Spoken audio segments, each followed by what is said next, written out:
차가운 소독약 냄새가 이서연의 폐부를 깊숙이 파고들었다. 일주일째 그녀의 세상은 이 냄새와 희미한 기계음, 그리고 중환자실 유리창 너머로 보이는 아버지의 희미한 실루엣으로 축소되어 있었다. 한때 강철 같던 아버지는 이제 앙상한 몸으로 생명 유지 장치에 의존해 간신히 숨을 내쉬고 있었다.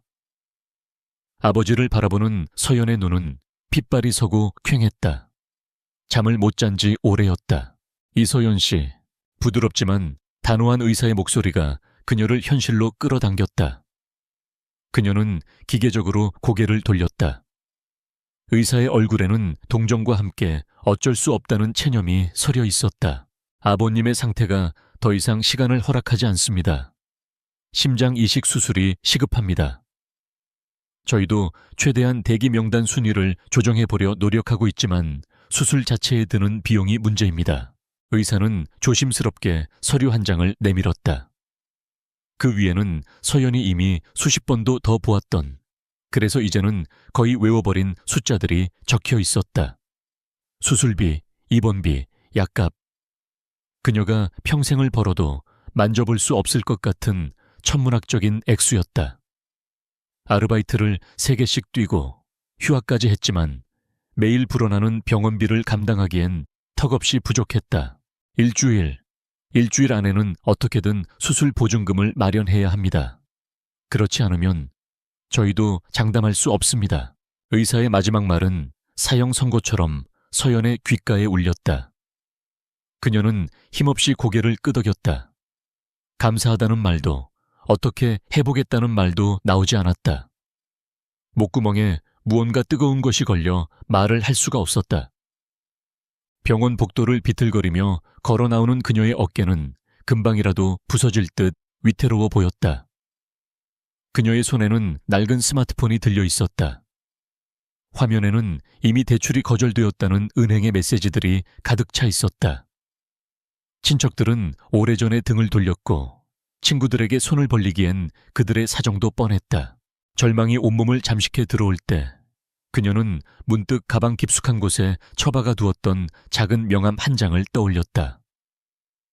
한 달 전 클럽에서 아르바이트를 할 때 우연히 알게 된 언니가 정말 급할 때만 연락해봐 라며 줬던 것이었다. VVIP 멤버십 클럽 아우름.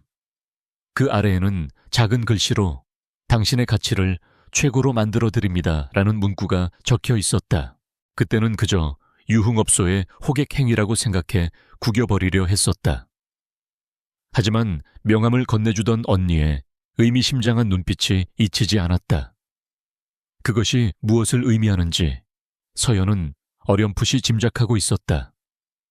자신의 가치를 돈으로 환산하는 곳, 순수함과 젊음을 담보로 거액의 돈을 쥘 수 있는 상위 1%를 위한 비밀스러운 거래가 이루어지는 곳, 혐오감에 구역질이 났다. 그렇게 살기 위해 스스로를 더럽힐 수는 없다고 다짐했었다. 하지만 이제 그녀에게 남은 선택지는 없었다. 아버지의 희미한 숨소리가 그녀의 마지막 자존심을 조금씩 갉아먹고 있었다. 서연은 숨을 크게 들이마셨다. 결심이 서자 오히려 마음이 차갑게 가라앉았다. 그녀는 명함에 적힌 번호로 전화를 걸었다. 신호음이 몇 번 울린 후 나긋나긋하지만 기계적인 여자의 목소리가 들려왔다. 네, 클럽 아우름입니다. 서연은 마른 침을 삼키며 떨리는 목소리로 약속을 잡았다.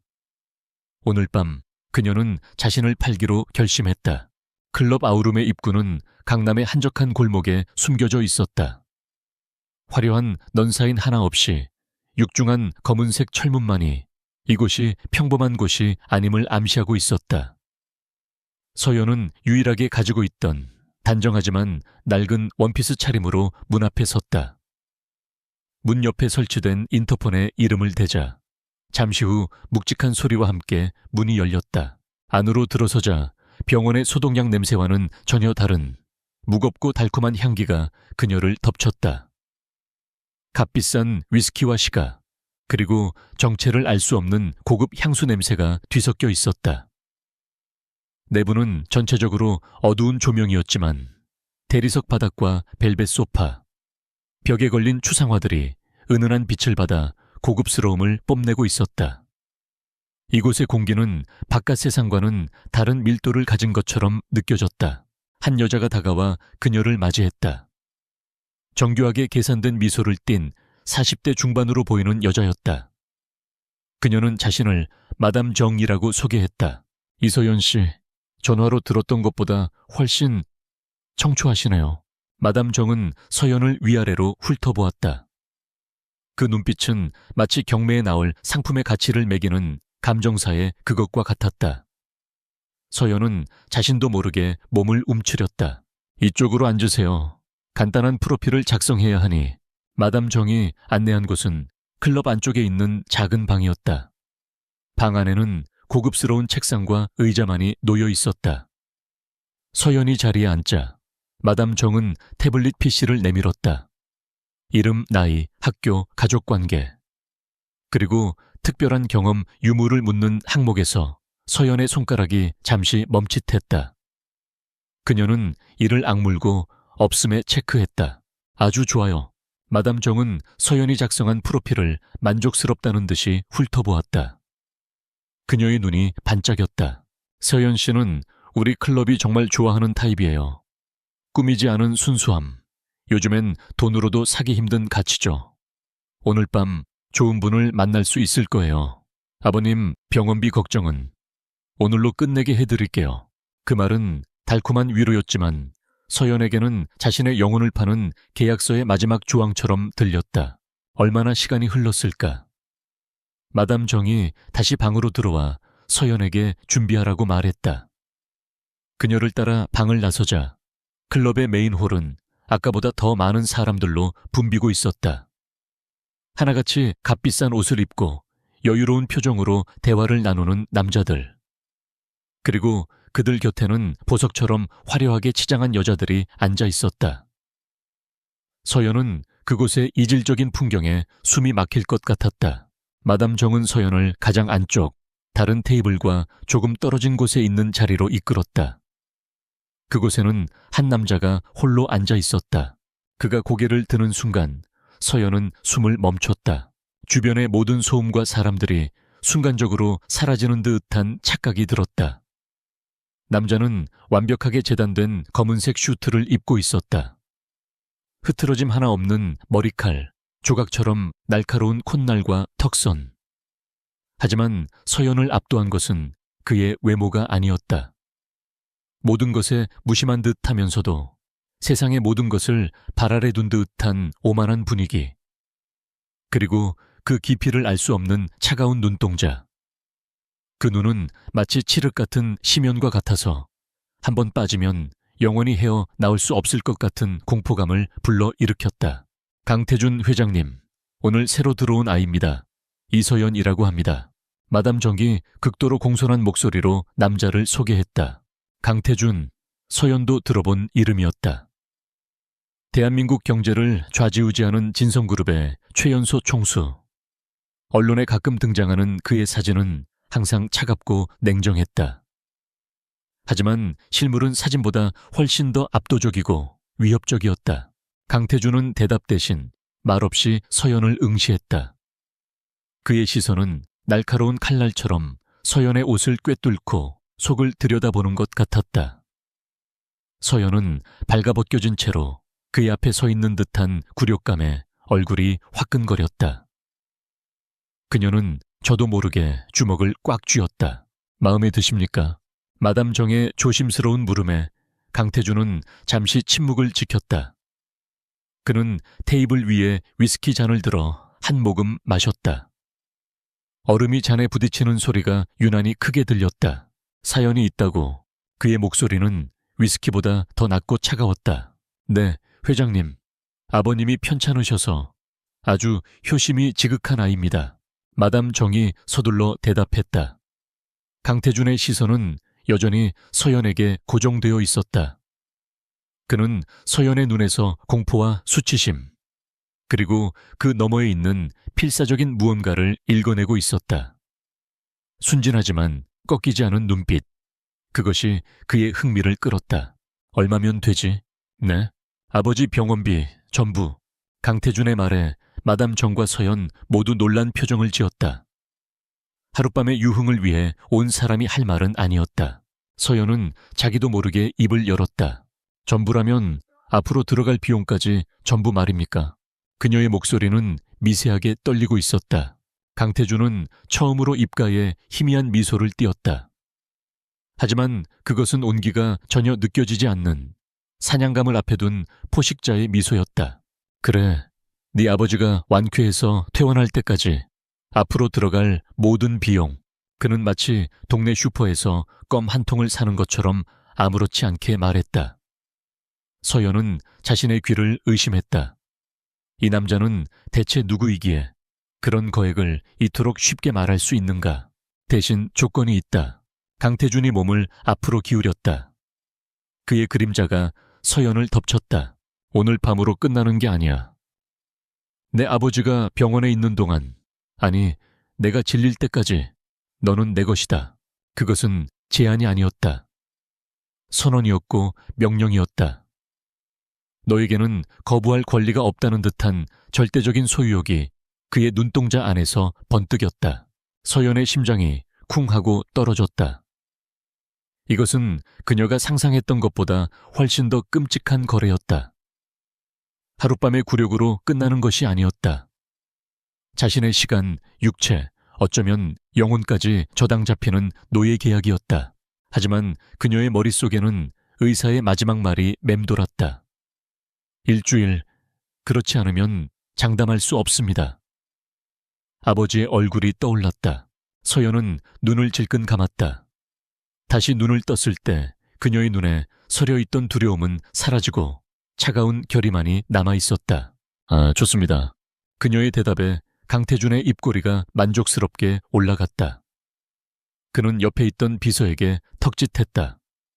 비서는 곧바로 태블릿 PC를 조작했고 잠시 후 서연의 스마트폰이 짧게 진동했다.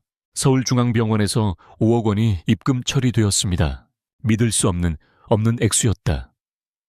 그녀가 그토록 간절히 원했던 아버지의 목숨을 구할 수 있는 돈이었다. 서연은 입술을 깨물었다. 눈물이 터져 나올 것 같았지만 이 남자 앞에서 약한 모습을 보이고 싶지 않았다. 일리오나, 강태준이 자리에서 일어섰다. 서연은 마법에 걸린 인형처럼 그를 따라 일어섰다. 클럽을 나서는 내내 주변 사람들의 부러움과 질투가 섞인 시선이 그녀에게 쏟아졌지만 서연은 아무것도 느낄 수 없었다.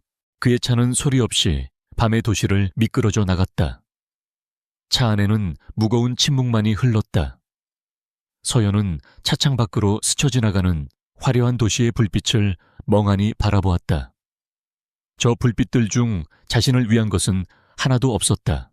차가 멈춘 곳은 한강이 내려다 보이는 초고층 주상복합 건물 앞이었다. 서울의 야경을 발 아래에 둔 하늘 위의 성채와도 같은 곳이었다.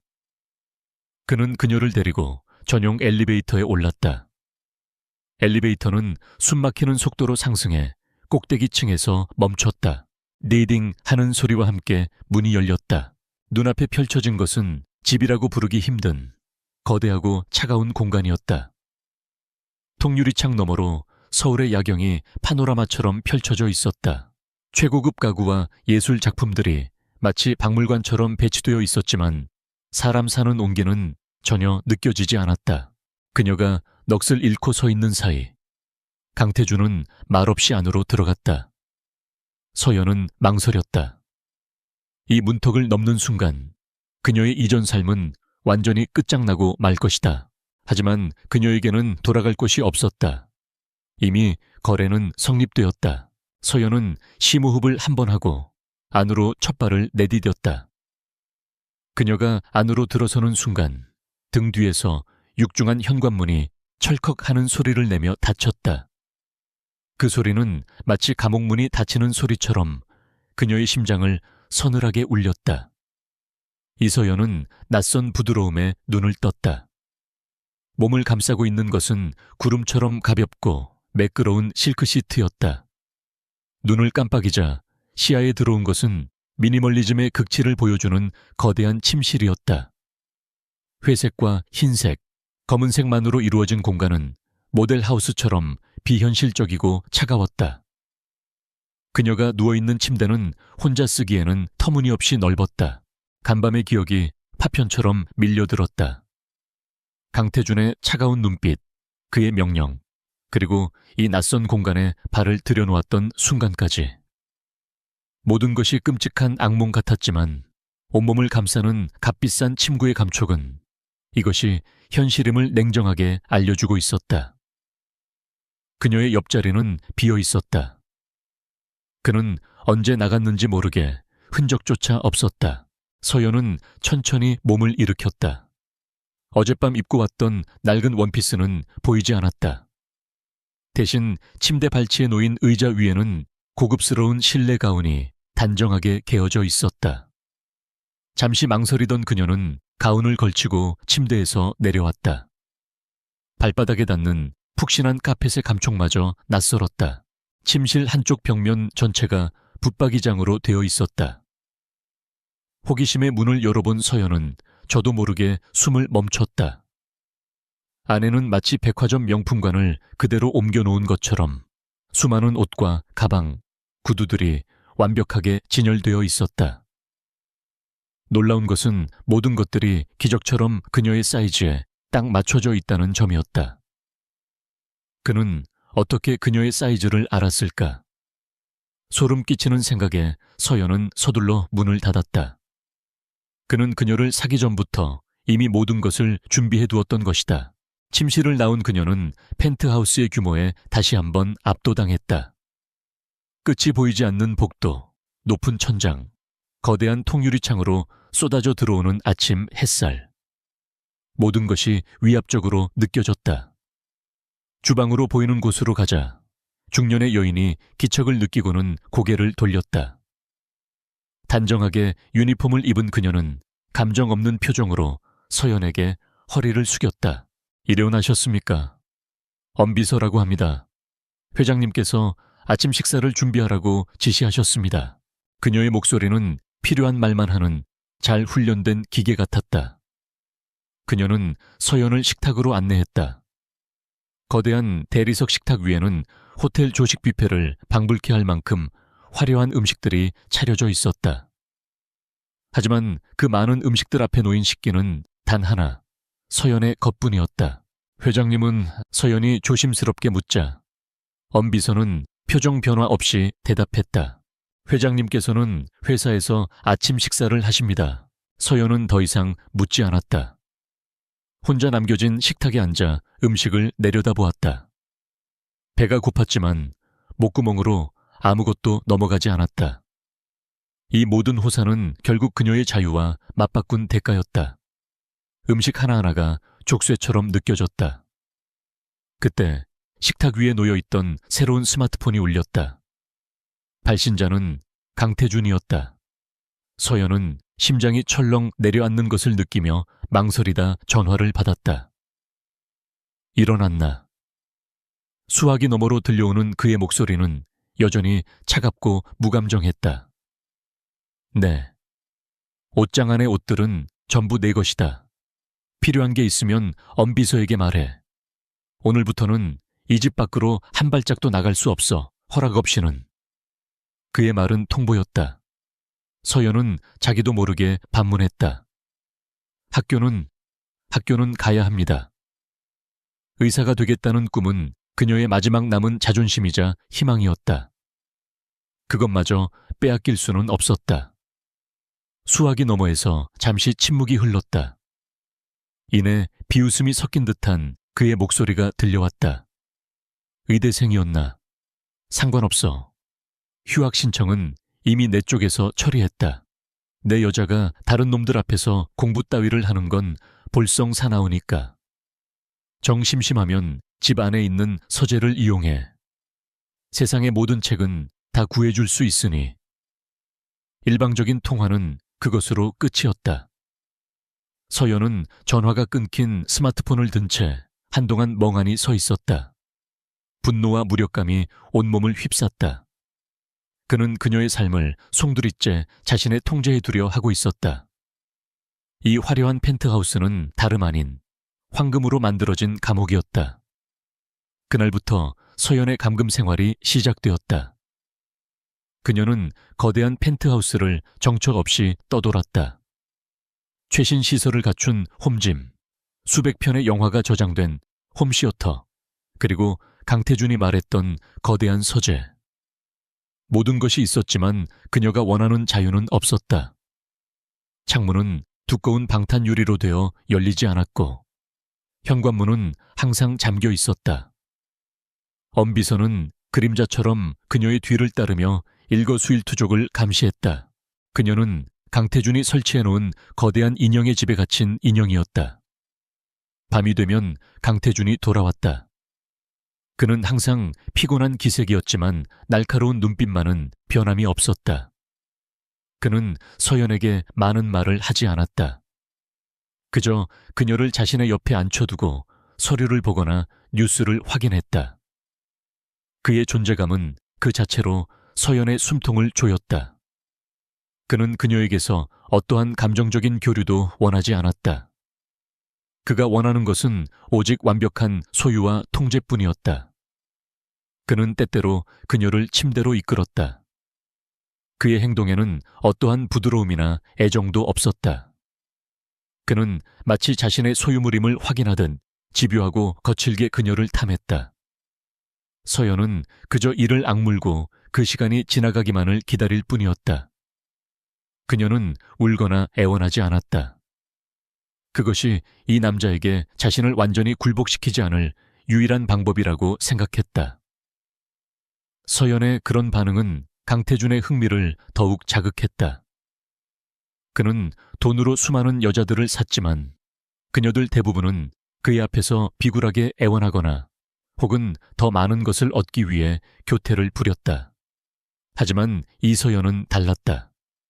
그녀는 공포에 질려 있으면서도 결코 부서지지 않았다. 텅 빈 눈으로 천장을 응시하면서도 그 눈빛 깊은 곳에는 날카로운 유리 조각 같은 것이 박혀 있었다. 강태준은 그녀의 그 꺾이지 않는 자존심을 완전히 부러뜨리고 싶다는 잔인한 욕망에 사로잡혔다. 며칠이 지난 어느 날 서연은 무력감에서 벗어나기 위해 서재로 향했다. 2개 층을 터서 만든 거대한 서재는 천장까지 책으로 가득 차 있었다. 경제, 경영, 역사, 철학, 온갖 분야의 책들이 망라되어 있었다. 서연은 그 속에서 자신에게 익숙한 분야를 찾아 헤맸다. 그리고 마침내 가장 구석진 곳에 자리한 의학 서적 코너를 발견했다. 그녀는 최신 의학 원서와 전문 저널들을 발견하고는 눈을 빛냈다.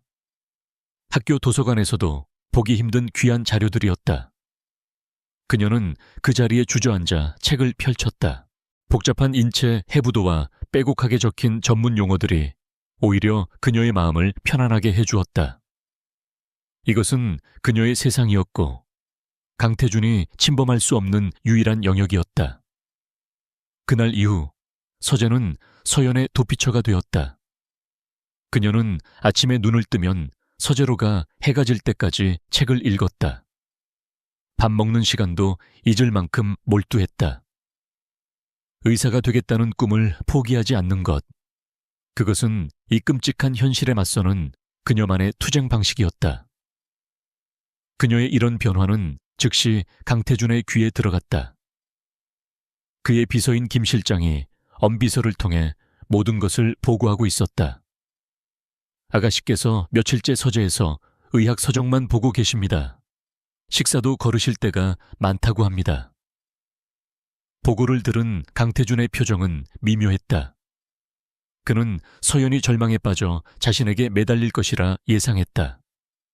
그런데 그녀는 자신만의 방식으로 저항하고 있었다. 그의 통제에서 벗어난 작은 균열. 그러나 이상하게도 불쾌하기보다는 기묘한 호기심이 일었다. 그래? 그는 짧게 대답하고는 서류로 눈을 돌렸다. 하지만 그의 머릿속은 온통 책에 파묻혀 있을 서연의 모습으로 가득 찼다. 창백한 얼굴, 굳게 담은 입술, 그리고 책을 향한 진지한 눈빛. 그는 자기도 모르게 입꼬리를 살짝 올렸다. 그날 밤 펜트하우스로 돌아온 강태준은 평소와 달리 곧장 침실이 아닌 서재로 향했다. 서연은 거대한 책상에 앉아 두꺼운 원서와 씨름하고 있었다. 그의 기척에도 그녀는 인기척을 느끼지 못할 만큼 집중하고 있었다. 강태준은 그녀의 뒤에 서서 그녀가 읽고 있는 책을 내려다보았다. 최신 심장 혈관 외과학. 어려운 전문 용어들이 가득했다. 그는 잠시 그녀의 동그란 뒤통수와 가느다란 목선을 말없이 바라보았다. 그녀에게서는 항상 은은한 비누 향기가 났다. 그가 사준 값비싼 향수들은 거들떠보지도 않은 결과였다. 그런 사소한 반항조차 그의 소유욕을 자극했다. 재밌나? 낮은 목소리가 정적을 깨자 서연이 화들짝 놀라며 고개를 들었다. 그가 언제부터 뒤에 서 있었는지 그녀는 전혀 눈치채지 못했다. 서연은 경계심 가득한 눈으로 그를 바라보며 아무 말도 하지 않았다. 강태준은 그녀의 반응에 아랑곳하지 않고 책상 위를 훑어보았다. 책 옆에는 그녀가 빼곡하게 필기한 노트가 놓여 있었다. 흘려쓴 글씨였지만 내용은 놀라울 정도로 체계적이고 깊이가 있었다. 단순한 시간 때우기가 아니었다. 그녀는 진심으로 공부하고 있었다. 필요한 책이 있으면 김 실장에게 목록을 보내. 구해주지 못할 책은 없으니까. 그의 말에 서연은 의외라는 표정을 지었다. 그가 자신의 공부를 막을 것이라고 생각했기 때문이었다. 왜? 내 인형은 머리가 텅 빈 것보단 똑똑한 편이 더 보기 좋지. 그는 비수 같은 말을 아무렇지 않게 내뱉고는 서재를 나갔다. 그의 말은 서연의 가슴에 상처를 남겼지만 동시에 이상한 감정을 불러일으켰다. 그는 그녀의 꿈을 짓밟았지만 역설적이게도 그 꿈을 이어갈 수 있는 최고의 환경을 제공하고 있었다. 그날 밤 서연은 잠든 그의 얼굴을 처음으로 자세히 보았다. 잠든 그는 낮의 냉혹한 지배자와는 조금 다른 모습이었다. 깊게 팬 미간에는 지독한 피로가 서려 있었고 굳게 닫힌 입술은 어딘가 위태로워 보였다. 이 남자 역시 자신만의 감옥에 갇혀 있는 것은 아닐까. 서연은 고개를 저었다. 동정은 사치였다. 그는 자신의 자유를 앗아간 가해자일 뿐이었다. 서연은 다시 자신의 침실로 돌아와 창가에 섰다. 통유리창 너머로 별처럼 쏟아지는 서울의 야경이 보였다. 처음 이 집에 왔을 때 이 풍경은 절망의 상징이었다. 하지만 지금 그녀의 손에는 두꺼운 의학 서적이 들려 있었다. 이 지식들이 언젠가 이 황금 감옥을 벗어날 무기가 되어줄지도 모른다. 작은 희망의 불씨가 절망의 잿더미 속에서 피어오르고 있었다. 이 싸움은 아직 끝나지 않았다. 서연은 결코 부서지지 않을 것이라고 스스로에게 다짐했다. 시간은 의미 없이 흘러갔다. 이서연에게 하루는 서재에서 시작해 서재에서 끝나는 길고 지루한 독백과도 같았다. 강태준이 주문해준 의학 서적들은 산더미처럼 쌓여갔고 그녀는 지식을 탐식하듯 책에 파고들었다. 그것만이 이 숨막히는 현실에서 잠시나마 숨을 쉴 수 있는 유일한 방법이었다. 강태준은 그녀의 이런 생활에 더 이상 간섭하지 않았다. 그는 서연을 마치 펜트하우스에 원래부터 존재했던 고급 가구처럼 대했다. 그는 그녀의 존재를 인식하면서도 투명 인간 취급을 했다. 저녁이면 그는 서재나 거실 소파에 앉아 끝없이 걸려오는 전화를 받거나 산더미 같은 서류에 몰두했다. 그의 목소리는 항상 낮고 날카로웠으며 전화기 너머 상대방을 얼어붙게 만드는 냉기를 담고 있었다. 그의 오만함은 서연의 존재를 완벽하게 무시하는 형태로 나타났다. 그는 서연이 바로 옆에 앉아 책을 읽고 있어도 아랑곳하지 않고 민감한 내용이 담긴 통화를 이어갔다. 기업의 기밀이 담긴 서류들을 테이블 위에 아무렇게나 펼쳐놓은 채 자리를 비우기 일쑤였다. 아마 그는 서연이 그 내용을 이해하지 못할 것이라고, 혹은 이해하더라도 아무런 위협이 되지 못할 것이라고 확신하는 듯했다. 그에게 이서연은 그저 의대 공부에만 빠져있는 세상 물정 모르는 어린애에 불과했다. 처음에 서연은 의식적으로 그의 대화나 서류에서 눈과 귀를 닫으려 애썼다. 그의 세상에 얽히고 싶지 않았다.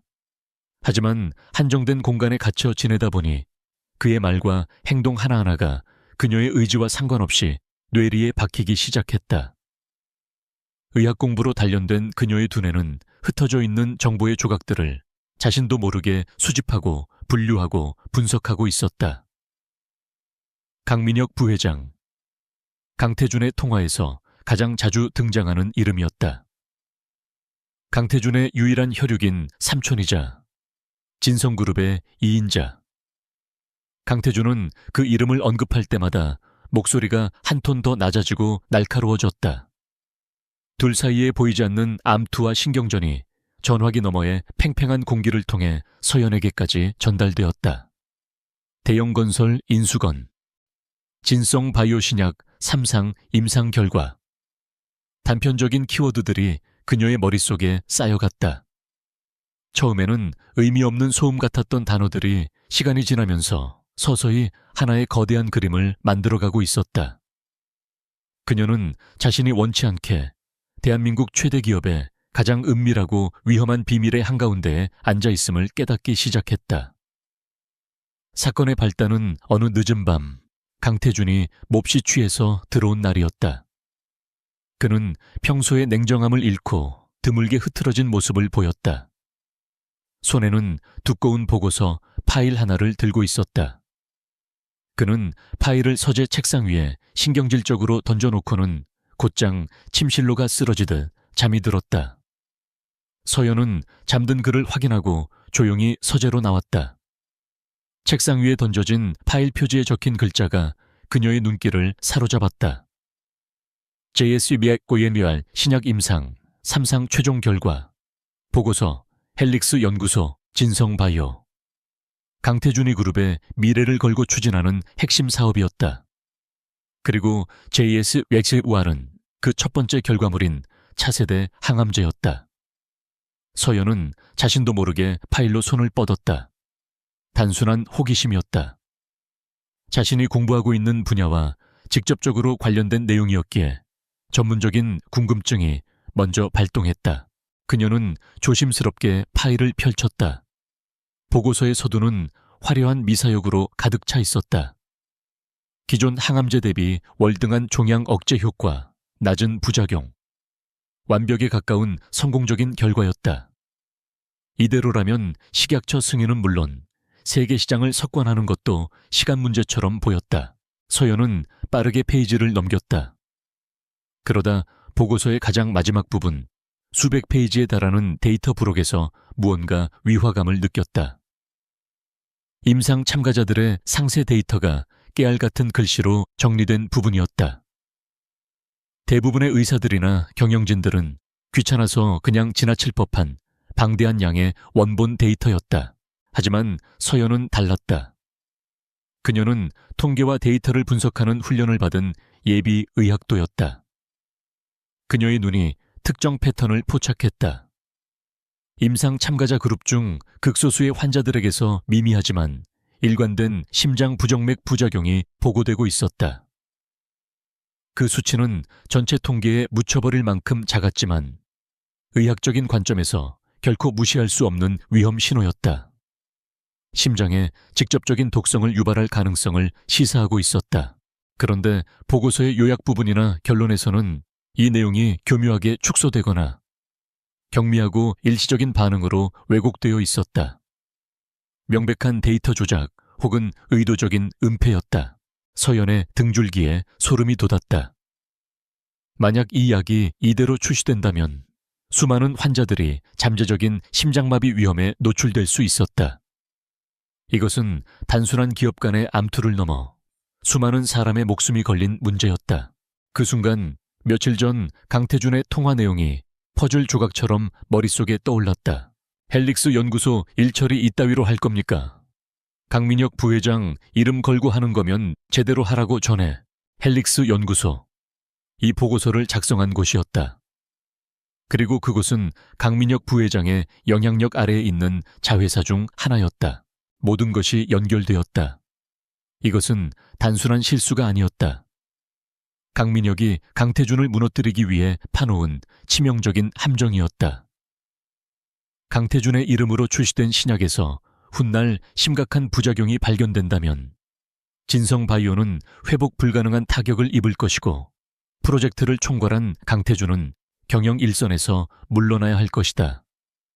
그 과정에서 희생될 환자들의 목숨 따위는 그들의 권력 싸움에서 고려 대상조차 아니었을 터였다. 서연은 차갑게 식어가는 손으로 보고서를 덮었다. 심장이 미친 듯이 뛰었다. 그녀는 이제 위험한 비밀을 알게 되었다. 거대한 맹수들의 싸움터 한복판에 그들의 가장 치명적인 약점을 손에 쥔 채 서 있는 연약한 초식동물. 그것이 지금 그녀의 처지였다. 그녀의 머릿속에서 두 가지 생각이 격렬하게 충돌했다. 하나는 침묵하는 것이었다.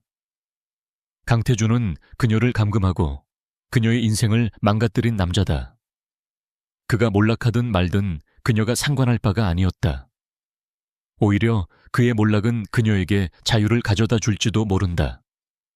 이것은 그에 대한 완벽한 복수가 될 수도 있었다. 하지만 다른 하나의 생각이 그녀의 발목을 잡았다. 만약 그녀가 침묵한다면 미래의 이 약을 투여받고 고통받을 수많은 환자들은 어떻게 되는가? 의사가 되어 사람을 살리겠다고 맹세했던 자신의 꿈은 뭐가 되는가? 그녀는 환자의 얼굴도 이름도 몰랐지만 그들이 겪게 될 고통은 선명하게 그려졌다. 이것은 강태준을 돕느냐 마느냐의 문제가 아니었다. 예비의사로서의 양심과 한 인간으로서의 도덕성에 관한 문제였다.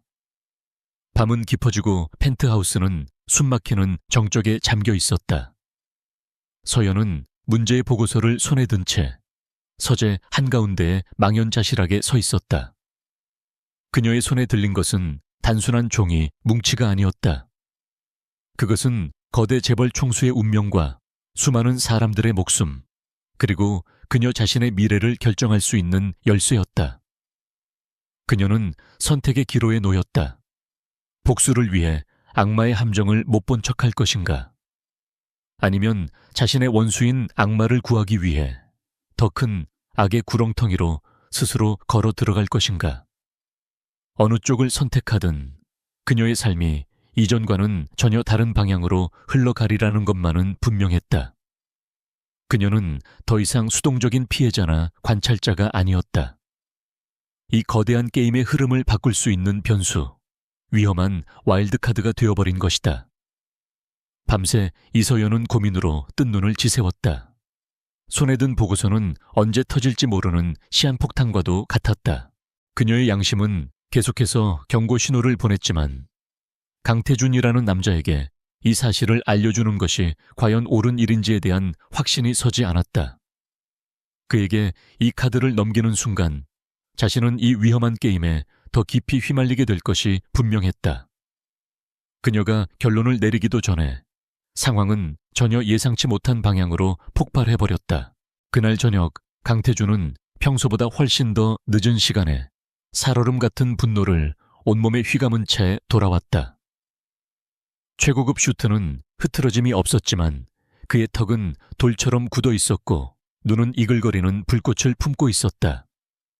그는 들어오자마자 넥타이를 거칠게 풀어 던지고는 위스키 병을 거의 병째로 들이켰다.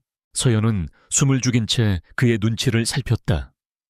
무언가 아주 좋지 않은 일이 있었음을 직감했다. 가짜는 늙은이들이 강태준이 얼음이 담긴 잔을 내려놓으며 나지막이 욕설을 읊조렸다.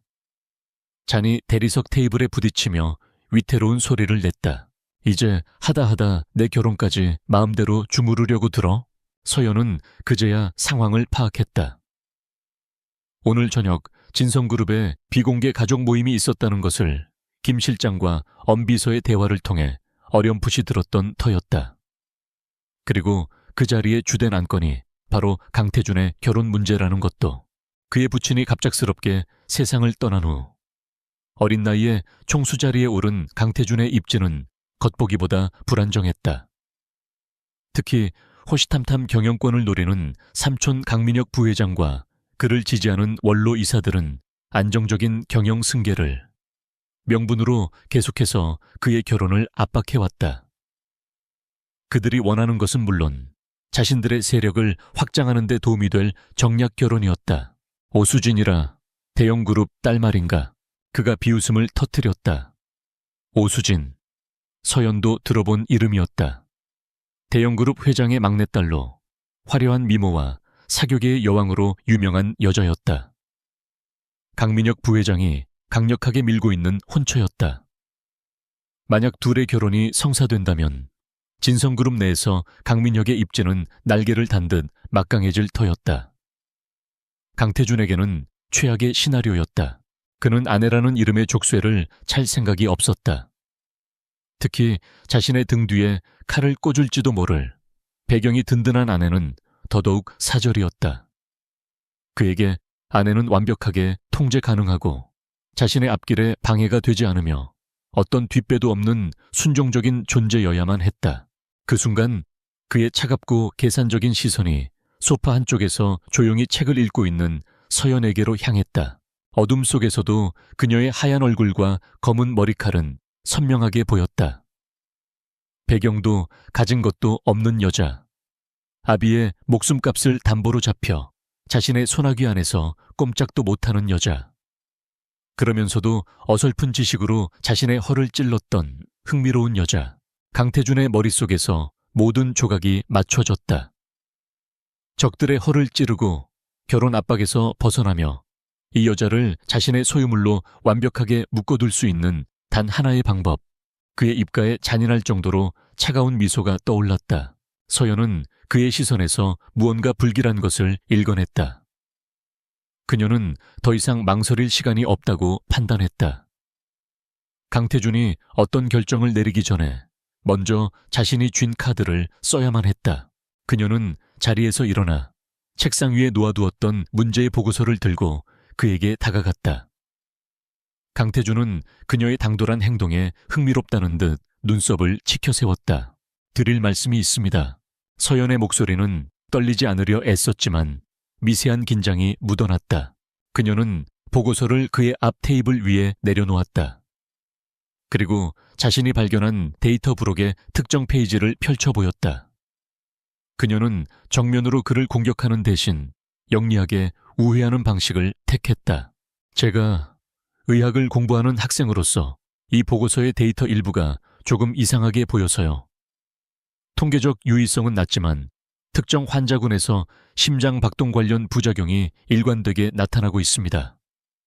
아마 연구소 측의 단순한 해석 오류일 수도 있겠지만 만약 이게 나중에 문제가 된다면 회사의 큰 법적 분쟁을 야기할 수도 있을 것 같아서 그녀는 최대한 전문적이고 객관적인 용어를 사용하며 마치 순수하게 회사를 걱정하는 제3자의 입장에서 말하는 것처럼 연기했다. 강태준의 표정은 순간 굳어졌다. 처음에는 건방지게 자신의 일에 끼어드는 그녀의 행동에 분노가 치밀었다. 하지만 그녀가 짚어낸 부분과 차분하고 논리적인 설명을 듣는 순간 그는 이것이 단순한 참견이 아님을 직감했다. 그는 경영의 귀재였지만 바이오 분야의 전문가는 아니었다. 자신과 수십 명의 전문가들이 놓친 부분을 이 어린 여자가 발견해낸 것이다. 그는 서연을 쏘아보던 눈을 거두고 보고서로 시선을 옮겼다. 서연이 짚어준 데이터를 확인하는 그의 눈빛이 순식간에 칼날처럼 날카로워졌다. 그는 즉시 어디론가 전화를 걸어 잠에서 깨어난 것이 분명한 진성바이오 연구팀장을 닥달하기 시작했다. 몇 번의 통화가 더 오간 후 그는 마침내 전화기를 내려놓았다. 펜트하우스에는 무거운 침묵이 흘렀다. 강태준은 한동안 말이 없었다. 그의 얼굴은 분노로 하얗게 질려 있었다. 자신의 삼촌이 그의 등 뒤에서 얼마나 치명적인 함정을 파고 있었는지 이제야 모든 진실을 깨달은 것이다. 만약 서연이 아니었다면 그는 지금쯤 아무것도 모른 채 자신의 제국을 무너뜨릴 시한폭탄의 스위치를 누르기 직전이었을 것이다. 그는 천천히 고개를 들어 서연을 바라보았다. 그의 눈에는 더 이상 단순한 소유욕이나 흥미가 아닌 정체를 알 수 없는 복잡한 감정이 소용돌이치고 있었다. 똑똑하군. 그가 나지막이 말했다. 칭찬인지 비난인지 알 수 없는 말투였다. 내 덕분에 내 회사 하나를 살렸다. 그러니 상을 줘야 하겠지. 그의 말에 서연은 불길한 예감에 휩싸였다. 그녀가 원한 것은 상이 아니었다. 다음 날 아침 대한민국이 발칵 뒤집혔다. 모든 언론사의 헤드라인과 포털 사이트의 메인 화면이 단 하나의 소식으로 도배되었다. 속보. 진성그룹 강태준 회장 정격 결혼 발표. 예비신부는 비연예인 의대생 이서연 씨. 서연은 펜트하우스 거실에 거대한 벽걸이, TV에 나오는 자신의 이름과 몰래 찍힌 듯한 자신의 낡은 증명사진을 보며 그대로 얼어붙었다. 믿을 수 없는 현실에 머릿속이 하얘졌다. 자신이 단지 경고를 하려던 행동이 어떻게 이런 끔찍한 결과를 낳았는지 이해할 수 없었다. 이것은 강태준이 강민혁 부회장과 자신을 압박하는 세력에게 날리는 선전포고였다. 정해진 정략결혼 상대가 아닌 자신만의 여자를 선택함으로써 자신의 건재함을 과시하고 판을 뒤엎어버린 것이다. 그리고 그를 위한 가장 완벽한 장기말이 바로 이서연, 그녀 자신이었다. 그녀는 이제 더 이상 어둠 속에 숨겨진 정부가 아니었다. 대한민국 전체가 주목하는 재벌 총수의 약혼녀. 강태준의 적들에게는 가장 공격하기 좋은 연약한 표적이 되어버린 것이다. 그날 저녁 강태준이 돌아왔다. 그는 마치 아무 일도 없었다는 듯 평온한 얼굴이었다. 그는 뉴스 화면 앞에서 넋이 나간 채 서 있는 서연에게 다가왔다. 그의 손에는 작은 벨벳 상자가 들려 있었다. 그가 상자를 열자 그 안에 담긴 거대한 다이아몬드가 조명을 받아 눈이 부실 정도로 찬란한 빛을 뿜어냈다. 그는 말없이 서연의 왼손을 잡아 그녀의 약지에 차가운 반지를 끼워 넣었다. 반지는 사랑의 증표라기보다는 영원히 벗을 수 없는 수갑처럼 느껴졌다. 내일부터는 재벌가의 안주인이 되는 법을 배우게 될 거다. 그의 목소리는 모든 것을 결정해버린 군주의 목소리처럼 차갑고 단호했다. 내 영리함에 대한 대가야. 서연은 자신의 손가락에 채워진 거대한 다이아몬드를 망연자실하게 내려다보았다. 그녀는 하나의 함정을 피하기 위해 발버둥치다.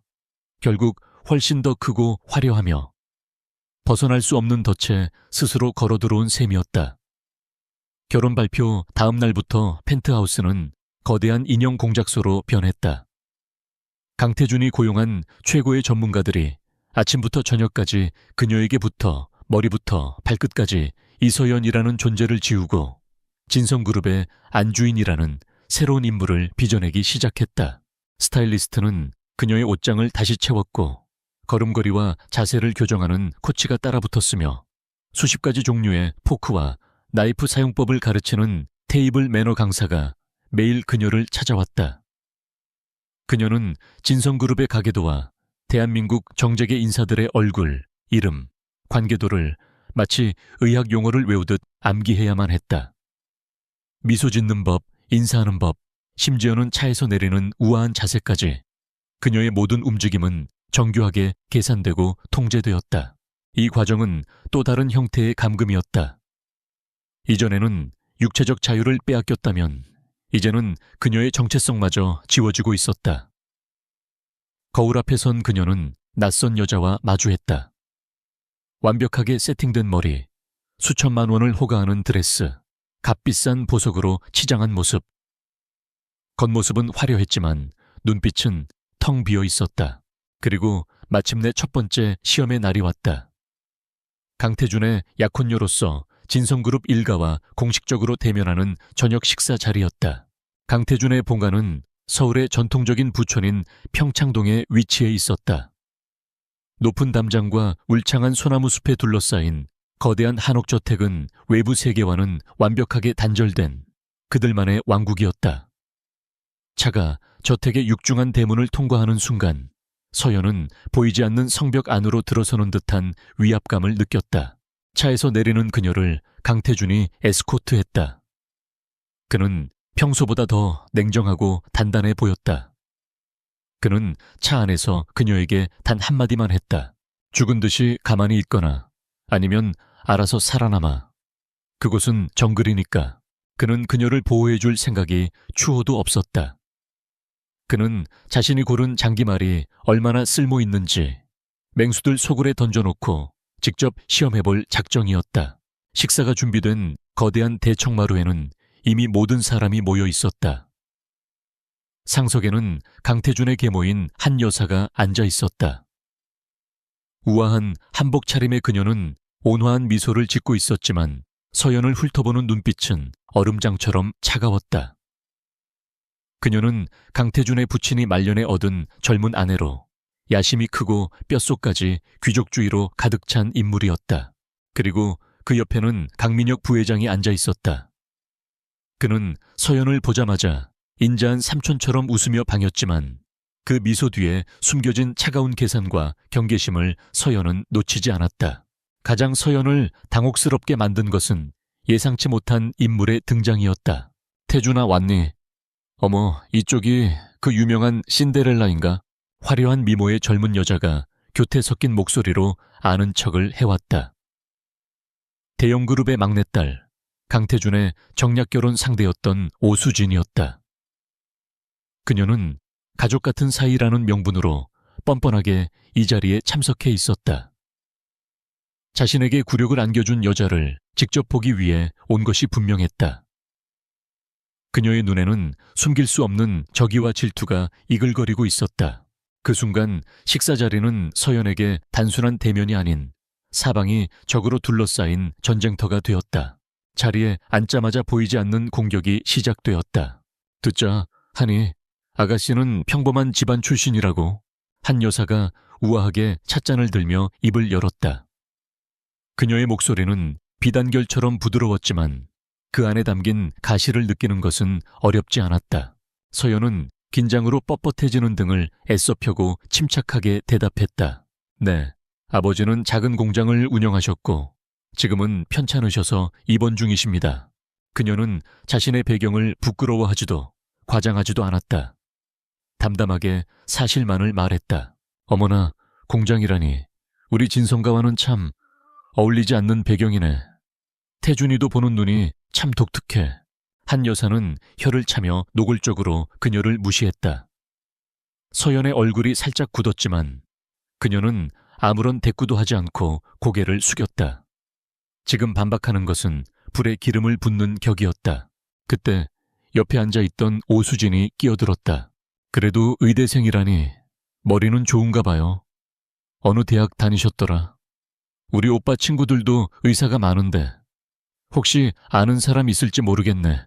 그녀는 은근슬쩍 서연의 학벌을 물으며 자신의 인맥을 과시하고 그녀를 깎아내리려 했다. 서연이 다니는 대학은 명문대이긴 했지만 그들이 보기에 소위 최고 학벌은 아니었다. 서연은 여전히 침착함을 잃지 않았다. 서울 외곽에 있는 작은 의대입니다. 아마 아는 분은 없으실 겁니다. 그녀의 겸손하면서도 당당한 태도에 오수진은 자신이 원했던 반응이 나오지 않자 분한 듯 입술을 깨물었다. 식사가 진행되는 내내 보이지 않는 칼날들이 서연을 향해 날아들었다. 그들은 서연의 말투, 식사 예절, 옷차림 등 사소한 것 하나하나를 트집잡아 그녀에게 굴욕감을 주려 애썼다. 강태준은 마치 연극을 관람하는 관객처럼 팔짱을 낀 채 이 모든 상황을 묵묵히 지켜볼 뿐이었다. 공격의 절정은 오수진에 의해 이루어졌다. 후식이 나올 무렵 자리에서 일어나던 오수진이 마치 발을 헛디딘 것처럼 비틀거리며 서연을 향해 넘어졌다. 그녀의 손에 들려있던 붉은 와인잔이 그대로 서연의 하얀 드레스 위로 쏟아졌다. 어머, 미안해서 어떡해. 내가 정말 실수를 했네. 오수진은 전혀 미안하지 않은 표정으로 호들갑을 떨었다. 모두의 시선이 순식간에 붉은 와인으로 얼룩진 서연의 드레스에 쏠렸다. 완벽하게 계산된 저열한 방식의 공격이었다. 평범한 여자였다면 당황해서 울음을 터뜨리거나 분노하며 소리를 질렀을 상황이었다. 하지만 서연은 달랐다. 그녀는 놀란 표정을 지었지만 당황하지는 않았다. 그녀는 조용히 냅킨으로 드레스를 닦아내는 신용을 했다. 그리고는 아무렇지 않다는 듯 부드러운 미소와 함께 오수진을 올려다보았다. 괜찮습니다. 드레스보다는 오수진 씨께서 다치지 않으셨는지 걱정이네요. 넘어지실 때 많이 놀라셨죠? 그녀의 반응은 모두의 예상을 벗어났다. 분노도 당황도 아닌 오히려 상대를 걱정하는 여유. 그녀의 침착함은 오수진의 악의적인 행동을 순식간에 유치한 장난으로 만들어버렸다. 오수진은 얼굴이 새빨개졌고 상황을 지켜보던 한 여사의 미간에도 미세한 주름이 잡혔다. 서연은 조용히 자리에서 일어나 모두에게 정중하게 고개를 숙였다. 잠시 실례하겠습니다. 옷을 정리하고 오겠습니다. 그녀는 하인들의 안내를 받아 화장실로 향했다. 그녀의 뒷모습은 조금도 위축되지 않고 놀라울 정도로 당당했다. 혼자 남은 화장실에서 서연은 거울 앞에 서서 가쁜 숨을 몰아쉬었다. 심장이 터질 것처럼 뛰고 손은 미세하게 떨리고 있었다. 괜찮지 않았다. 굴욕감과 분노에 온몸이 부들부들 떨렸다. 하지만 그녀는 이곳이 전쟁터라는 강태준의 말을 기억했다. 전쟁터에서 감정을 드러내는 것은 곧 패배를 의미했다. 그녀는 차가운 물에 손을 씻으며 감정을 다스렸다. 그리고 잠시 후 언제 그랬냐는 듯 완벽하게 평온한 얼굴로 식사 자리로 돌아왔다. 서연의 예상치 못한 강인함에 식사 자리의 분위기는 미묘하게 바뀌어 있었다. 더 이상의 직접적인 공격은 없었다. 그녀를 시험하려던 맹수들은 자신들의 상대가 생각보다 만만치 않음을 깨달은 듯했다. 저택을 빠져나와 다시 채 올랐을 때 차 안에는 무거운 침묵이 흘렀다. 강태준은 한동안 창밖을 바라보며 아무 말도 하지 않았다. 서연 역시 지친 몸을 시트에 기댄 채 눈을 감았다. 차가 펜트하우스에 거의 다다랐을 무렵 강태준이 처음으로 입을 열었다. 생각보다 쓸만하군. 그의 목소리에는 여전히 온기가 없었지만 희미한 놀라움이 섞여 있었다. 그는 그녀가 무너지거나 혹은 자신에게 도움을 청할 것이라 예상했다. 하지만 그녀는 혼자의 힘으로 자신만의 방식으로 살아남았다. 그날 밤 펜트하우스에 돌아온 서연은 지쳐 쓰러질 것 같았지만 잠을 잘 수 없었다. 그녀는 오늘 자신이 겪은 모든 일을 복기했다. 사람들의 표정, 말투, 미묘한 시선의 변화까지 그녀는 깨달았다. 이 상류 사회라는 곳은 또 다른 종류의 수술실과 같다는 것을. 한치의 실수도 용납되지 않으며 차가운 이성과 강철 같은 심장이 필요했다. 메스를 든 집도이처럼 그녀는 정확하게 상황을 판단하고 감정의 동요 없이 자신의 길을 가야만 했다. 첫 번째 수술은 성공적으로 끝났다. 하지만 앞으로 얼마나 더 많은, 더 위험한 수술이 그녀를 기다리고 있을지 아무도 몰랐다. 전쟁은 이제 막 시작되었을 뿐이었다. 이서연의 세상은 펜트하우스라는 거대한 새장 안에서 다시 한번 요동치고 있었다. 강태준의 약혼녀라는 꼬리표는 그녀를 세상과 완전히 단절시키는 동시에 역설적이게도 세상의 가장 뜨거운 중심으로 밀어넣었다. 그녀의 일거수일투족은 파파라치의 카메라에 쫓겼고 언론은 그녀를 21세기 신데렐라로 포장하며 온갖 추측성 기사를 쏟아냈다. 하지만 서연은 자신이 신데렐라가 아닌 왕의 게임판 위에 올려진 가장 연약한 파운임을 알고 있었다. 상대편 선수인 강민혁 부회장과 오수진은 매서운 눈으로 그녀의 모든 움직임을 주시하고 있었다. 그들은 그녀를 이용해 강태준을 공격할 기회만을 호시탐탐 노리고 있었다. 위협은 생각보다 빨리 현실이 되었다.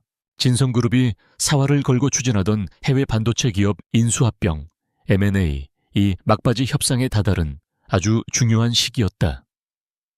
강태준은 며칠 밤낮으로 회사에서 살다시피 하며 모든 것을 직접 지휘하고 있었다. 그의 신경은 칼날처럼 날카롭게 벼려져 있었다. 강민혁에게는 절호의 기회였다. 강태준의 집중력을 흐트러뜨리고 그에게 심리적 타격을 입힐 수만 있다면 이 중대한 계약을 망가뜨리고 그의 리더십에 흠집을 낼 수 있었다. 그리고 그를 흔들 가장 효과적인 도구는 바로 이서연이었다. 계획은 질투심에 눈이 먼 오수진의 손을 통해 교묘하게 실행되었다. 그녀는 강민혁의 비호 아래 돈으로 매수한 하수인들을 이용해 치밀한 사고를 계획했다. 그들의 목표는 서연을 죽이는 것이 아니었다. 그녀를 겁주고 다치게 해서 강태준을 흔드는 것. 그것만으로 충분했다. 그날 오후 서연은 며칠 뒤에 있을 자선갈라 행사에 입고 갈 드레스를 가봉하기 위해 외출에 나섰다. 강태준이 부재 중인 드문 외출이었다. 물론 그의 충직한 비서인 김 실장과 경호팀이 그림자처럼 그녀를 수행하고 있었다. 아가씨, 피곤해 보이십니다. 차 안에서 김 실장이 걱정스러운 목소리로 물었다. 그는 지난번 가족 모임 이후 서연을 대하는 태도가 훨씬 더 공손하고 인간적으로 변해 있었다. 그녀가 가진 내면의 강인함을 그는 존중하게 된 듯했다. 괜찮아요, 김 실장님. 서연은 희미하게 웃어 보였다. 차가 강남의 한적한 터널로 진입하는 순간이었다. 갑자기 뒤에서 거대한 트럭 한 대가 미친 듯이 경적을 울리며 달려들었다. 운전기사가 위험을 감지하고 핸들을 꺾었지만 트럭은 의도적으로 그들의 세단을 옆에서 그대로 들이받았다. 쾅! 하는 굉음과 함께 세상이 뒤집혔다. 차체가 종잇장처럼 구겨지는 소리, 유리가 박살나는 파열음, 타이어가 아스팔트에 끌리는 날카로운 마찰음이 서연의 귀를 찢었다. 그녀의 몸이 공중으로 떴다가 무언가에 강하게 부딪혔다. 순간적으로 김 실장이 몸을 날려 그녀를 감싸 안는 것이 느껴졌다. 그리고 모든 것이 암흑 속으로 잠겼다. 얼마나 시간이 흘렀을까.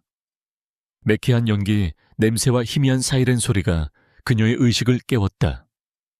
서연은 끙하는 신음과 함께 눈을 떴다. 머리에서 뜨거운 피가 흘러내려 시야를 가렸다. 온몸이 부서질 듯 아팠지만 다행히 움직일 수는 있었다. 그녀의 위에는 김 실장이 쓰러져 있었다.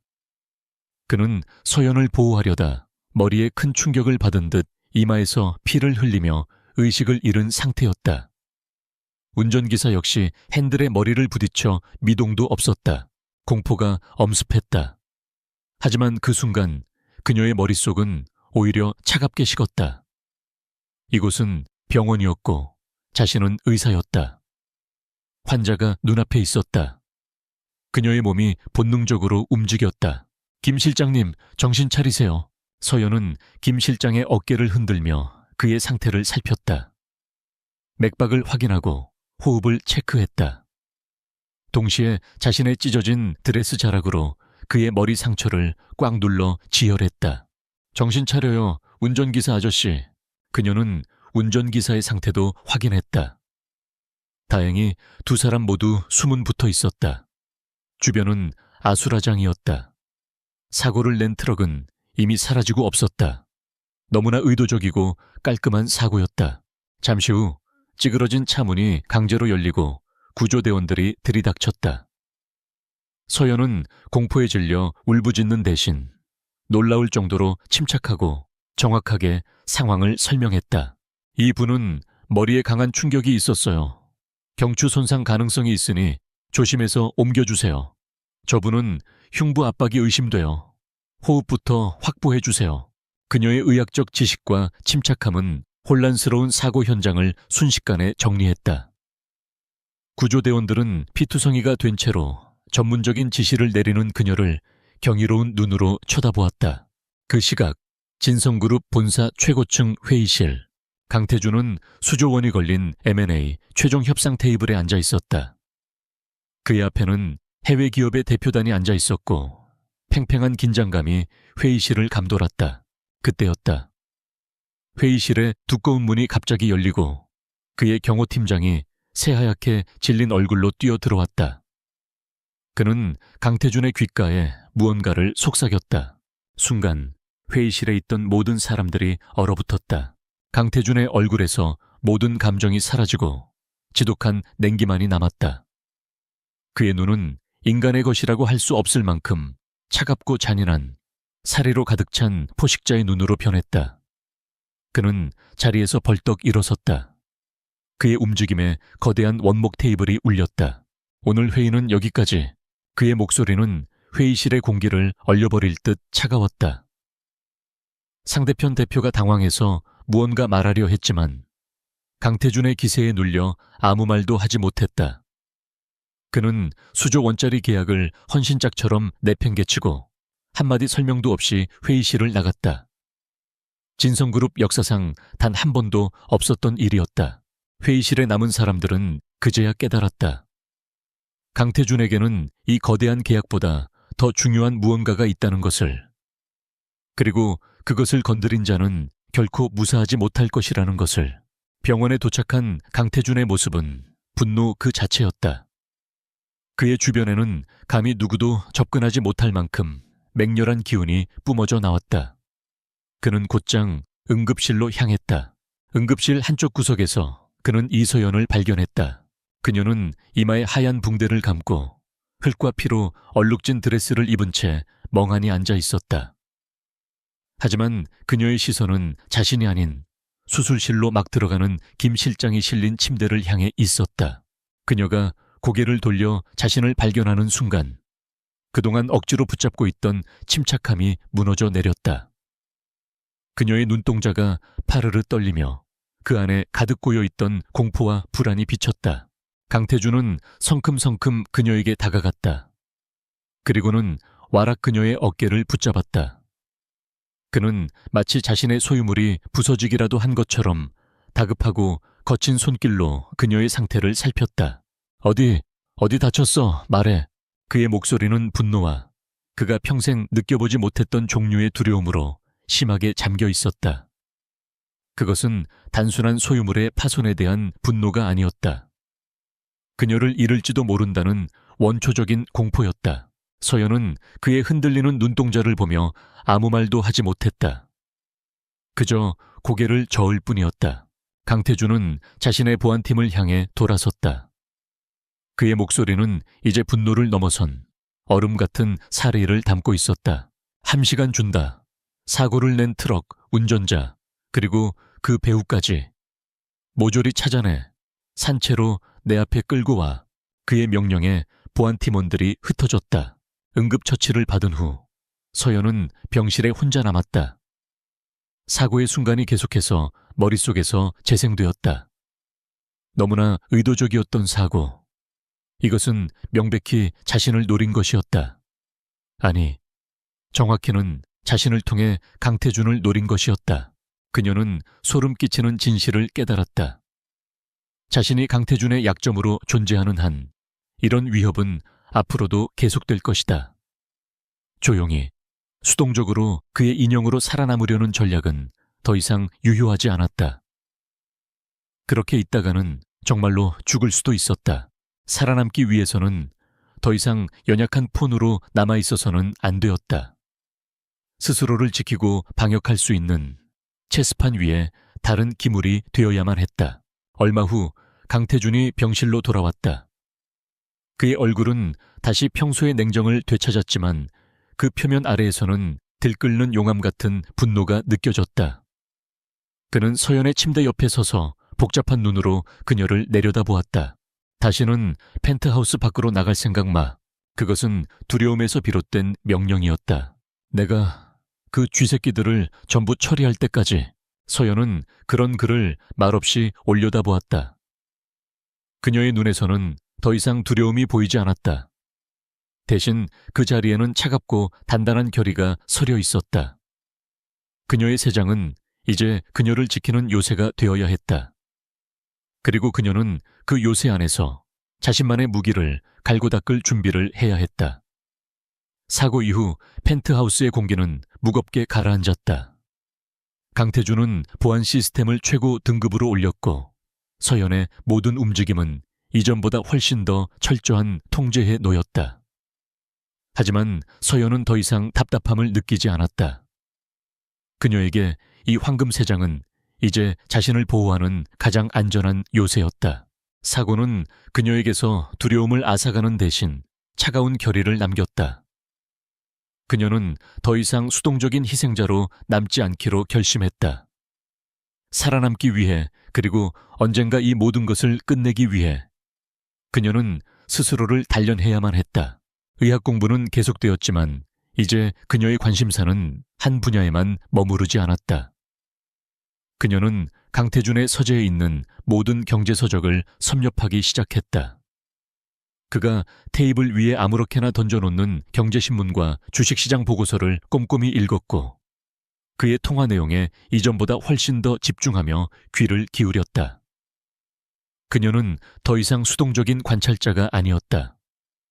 이 위험한 게임의 판도를 읽기 위해 필사적으로 정보를 수집하는 첩보원이었다.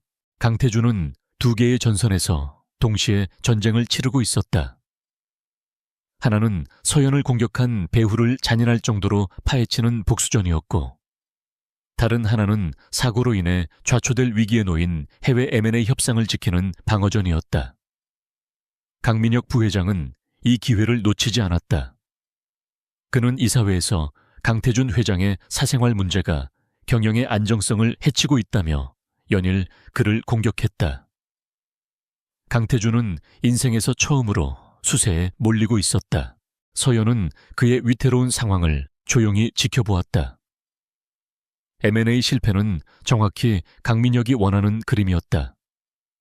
강태준의 리더십에 상처를 입히고 이사회의 신임을 잃게 만들어 자신의 세력을 확장할 절호의 기회. 하지만 서연은 무언가 석연치 않음을 느꼈다. 강민혁 같은 노회한 인물이 단순히 M&A 하나를 망가뜨리는 것에 만족할 리가 없었다. 그 뒤에는 분명 더 큰 그림이 숨어 있을 터였다. 그녀는 그동안 자신이 모아온 정보의 조각들을 다시 맞추기 시작했다. 강태준의 통화에서 밥 먹듯 등장했던 대형 건설, 그리고 그 건설사의 심각한 자금난에 대한 뉴스 기사들, 강민혁 부회장이 대형 건설 회장과 개인적인 친분이 두텁다는 가십까지. 서연은 서재에 있는 최고 사양의 컴퓨터 앞에 앉았다. 그녀는 의학 논문을 검색하던 실력으로 기업 공시자료와 뉴스 아카이브, 관련 인물들의 SNS까지 샅샅이 뒤지기 시작했다. 몇 날 며칠의 밤샘 끝에 그녀는 마침내 숨겨져 있던 연결고리를 찾아냈다. 강민혁은 몇 개의 유령 회사를 통해 부실 상태인 대형 건설에 비밀리에 자금을 대주고 있었다. 그는 강태준의 M&A가 실패하기를 기다리고 있었다. M&A 실패로 강태준의 입지가 흔들리면 그는 위기에 빠진 국내 기업을 구해야 한다는 명분을 내세워 진성그룹이 대형 건설을 인수하도록 이사회를 압박할 계획이었다. 물론 부풀려진 가격으로. 이를 통해 그는 막대한 비자금을 조성하는 동시에 건설업계에 자신의 강력한 기반을 마련할 수 있었다. 해외 M&A는 그의 진짜 목표를 가리기 위한 연막에 불과했다. 모든 것을 알아챈 순간 서연은 등골이 서늘해졌다. 이것은 강태준의 경영권을 송두리째 흔들 수 있는 치밀하게 설계된 음모였다. 문제는 이것을 어떻게 강태준에게 알리느냐였다. 그에게 직접 다가가 내가 당신 삼촌의 음모를 알아냈다고 말하는 것은 자살 행위나 다름없었다. 그의 지독한 자존심은 자신의 소유물에게서 도움받는 것을 결코 용납하지 않을 터였다. 자칫하면 그의 분노만 사게 될 수도 있었다. 그녀에게는 더 섬세하고 영리한 접근법이 필요했다. 그리고 그녀가 이 요새 안에서 유일하게 신뢰할 수 있는 조력자는 단 한 사람뿐이었다. 며칠 후 서연은 병원에서 퇴원해 자택에서 요양 중인 김 실장을 찾아갔다. 강태준은 자신을 위해 희생한 그에게 최고급 빌라와 개인 간병인을 붙여주며 각별히 신경 쓰고 있었다. 물론 서연의 방문은 강태준의 허락에 이루어졌다. 아가씨, 어은 일로 여기까지. 아직 몸이 불편한 김 실장이 놀라며 그녀를 맞았다. 서연은 문병을 핑계로 자신이 정리한 자료가 담긴 태블릿 PC를 그의 앞에 내려놓았다. 그녀는 직접적으로 음모를 언급하는 대신 다른 방식으로 이야기를 풀었다. 실장님, 제가 펜트하우스에만 있으니 너무 심심해서요. 그냥 시간 때우려고 뉴스 기사들을 좀 읽어봤는데 이상한 점이 있어서요. 그녀는 마치 순진한 학생이 우연히 발견한 것처럼 자신이 찾아낸 우연의 일치들을 하나씩 짚어주었다. 재무 상태가 좋지 않은 대형 건설에 정체불명의 자금이 흘러들어간 정황. 그 자금의 출처인 유령 회사들의 주소지가 모두 강민혁 부회장의 측근과 관련되어 있다는 점. 그리고 강민혁이 언론 인터뷰에서 시기적절하게 대형 건설의 가치를 옹호했던 발언들까지 그녀는 어떤 결론도 내리지 않았다. 그저 객관적인 데이터와 사실들만을 나열해 보여주었다. 판단은 김 실장의 몫으로 남겨두었다. 강태준의 곁을 오랫동안 지켜온 영민한 비서는 즉시 상황의 심각성을 깨달았다. 그의 얼굴이 하얗게 질렸다. 이것은 단순한 우연이 아니었다. 회장님을 향한 명백한 반역이었다. 아가씨, 이 사실을 회장님께서는... 아니요. 회장님께는 아직 말씀드리지 않았어요. 제가 괜한 오해를 하는 것일 수도 있으니까요. 실장님께서 한번 판단해 주세요. 서연은 그렇게 공을 넘기고 자리에서 일어났다. 그날 저녁 김 실장은 깁스를 한 몸을 이끌고 강태준을 찾아갔다. 그리고 서연이 정리한 자료를 그대로 보고했다. 강태준은 처음에는 회의적인 반응을 보였다. 하지만 서연이 제시한 냉정하고 객관적인 데이터들 앞에서는 그의 의심도 힘을 잃었다. 그는 서연이 컴파일한 자료들을 밤새도록 검토했다. M&A와 복수라는 두 개의 불에만 집중하느라 자신의 등 뒤에서 훨씬 더 교활하고 거대한 음모가 진행되고 있었음을 그는 전혀 눈치채지 못하고 있었다. 그리고 그 모든 것을 자신이 새장 속에 가둬두었던 여자가 발견해냈다. 그는 충격에 휩싸였다. 이서연. 그녀는 더 이상 순종적인 인형이나 값비싼 애완동물이 아니었다. 자신만큼이나 혹은 자신보다 더 날카로운 통찰력을 가진 전략가였다. 그는 난생 처음으로 그녀를 자신보다 아래에 있는 존재가 아닌 동등한 위치에 있는 파트너일지도 모른다고 생각했다. 그날 밤 강태준은 평소보다 늦게 서재로 들어섰다. 서연은 여느 때처럼 책상에 앉아 책을 읽고 있었다. 그는 고맙다는 말을 하지 않았다. 그의 자존심이 허락하지 않았다. 대신 그는 새로운 파일 하나를 그녀 앞에 책상 위에 툭 하고 올려놓았다. 그것은 강민혁 부회장과 대형 건설에 대한 그룹 내에서도 극소수만 접근할 수 있는 1급 기밀 정보가 담긴 파일이었다. 읽어봐. 그의 목소리는 여전히 평탄했지만 이전에는 없던 새로운 무게감이 실려 있었다. 내 눈에 뭐가 보이는지 내가 알아야겠어. 그것은 소유물에게 내리는 명령이 아니었다. 동맹에게 건네는 요청이었다. 게임의 판은 바뀌었고 그는 방금 그녀를 자신의 편으로 정식 초대한 것이었다. 서연은 기밀 파일과 그의 얼굴을 번갈아 쳐다보았다. 그녀는 방금 자신의 인생에서 가장 중요하고 위험한 한 수를 두었음을, 그리고 그 수가 성공했음을 깨달았다. 강태준이 던져준 기밀 파일은 이서연에게 새로운 세상을 열어주었다. 그것은 더 이상 수동적으로 정보를 습득하는 것을 넘어 이 거대한 전쟁의 핵심 참모가 되었음을 의미했다. 펜트하우스의 서재는 그날 이후 두 사람만의 비밀스러운 전쟁 상황실이 되었다. 밤은 깊어졌고 두 사람은 말없이 책상양 끝에 앉아 산더미 같은 서류와 데이터를 파고들었다. 이전의 숨막히는 정적과는 다른 종류의 팽팽한 긴장감이 서재를 감돌았다. 그것은 지배자와 피지배자의 긴장감이 아닌 공동의 목표를 가진 두뇌들의 치열한 협업에서 오는 긴장감이었다. 그들의 관계는 미묘하게 변화하기 시작했다. 강태준은 더 이상 그녀에게 일방적으로 명령하지 않았다. 그는 무심한 척 서류를 던져주며 내 생각은 어때? 라고 물었고 서연은 더 이상 두려워하며 침묵하지 않았다. 그녀는 날카롭게 허점을 지적했고 때로는 그의 계획에 정면으로 반박하기도 했다. 그들은 마치 오랜 기간 합을 맞춰온 파트너처럼 서로의 전략을 분석하고 논쟁하고 보완해 나갔다. 강태준은 그녀의 능력에 연일 감탄했다. 서연은 의학적 지식을 바탕으로 진성바이오의 다른 신약 파이프라인에 숨겨진 위험성을 경고했고 복잡하게 얽힌 자금 흐름표에서 회계사들도 놓친 비정상적인 부분을 귀신같이 찾아냈다. 의대 공부로 다져진 그녀의 체계적이고 논리적인 사고방식은 분노에 휩싸여 종종 혼란스러워지는 그의 방역 계획에 냉정한 질서를 부여했다. 그는 점점 더 그녀에게 의존하기 시작했다. 처음에는 단순한 정보 분석을 맡기던 것이 이제는 중요한 의사결정을 앞두고 그녀의 의견을 구하는 수준에까지 이르렀다. 그의 금고 같던 머릿속의 기밀 정보들이 자연스럽게 그녀에게 흘러 들어갔다. 그녀의 지성에 대한 순수한 경외심이 그녀를 소유물로만 여기던 그의 오만한 감정을 서서히 잠식하고 있었다. 서연 역시 강태준의 다른 면모를 보게 되었다. 그녀는 언론에 비치는 냉혈한 기업 사냥꾼의 모습 뒤에 숨겨진 지독한 고독과 마주했다.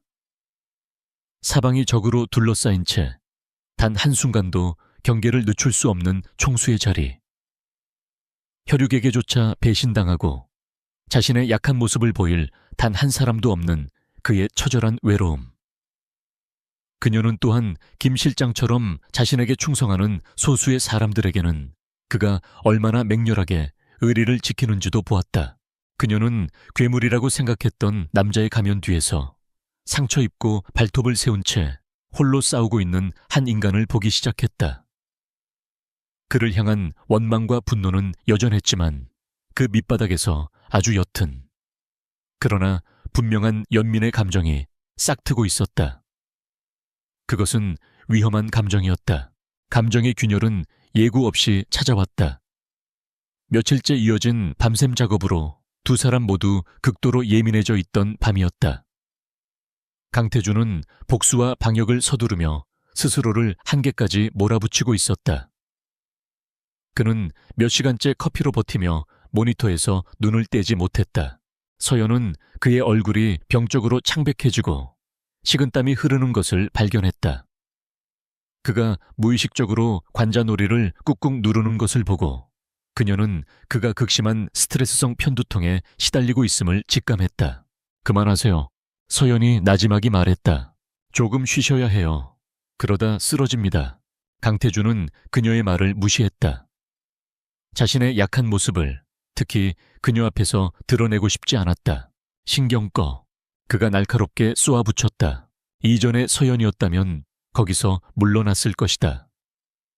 하지만 지금 그녀는 달랐다. 그녀는 그의 소유물이 아닌 그의 의사로서 행동하기로 결심했다. 그녀는 자리에서 일어나 그의 곁으로 다가갔다. 그리고 그의 손에서 마우스와 서류를 빼앗아 들었다. 강태준이 어이없다는 듯 그녀를 쳐다보았지만 그녀는 흔들림 없는 눈으로 그를 마주보았다. 지금부터 30분, 무조건 쉬세요. 이건 의사로서의 명령입니다. 그녀의 단호함에 강태준은 순간 말을 잃었다. 그는 서연이 가져다준 진통제와 물을 기계적으로 받아 마셨다. 서연은 그를 소파에 앉히고는 그의 등 뒤로 다가가 섰다. 그리고는 조심스러운 손길로 그의 관자놀이를 부드럽게 지압하기 시작했다. 그녀의 손길은 의사의 그것처럼 전문적이고 사무적이었다. 어떤 사적인 감정도 담겨있지 않았다. 하지만 그녀의 시원한 손가락이 그의 지끈거리는 머리를 눌러주는 순간 강태준은 지난 몇 년간 단 한 번도 느껴보지 못했던 종류의 평온함을 느꼈다. 돈이나 계약으로 얽힌 관계가 아닌 순수한 걱정과 보살핌. 그것은 그가 잊고 살았던, 어쩌면 처음부터 가져보지 못했던 것이었다. 그 순간 그가 수십 년간 쌓아 올렸던 철벽 같은 방어막에 균열이 가기 시작했다. 그는 자신도 모르게 소파에 몸을 기댄 채 그녀의 손길에 모든 것을 맡기고 눈을 감았다. 서재에는 잠시 정적이 흘렀다.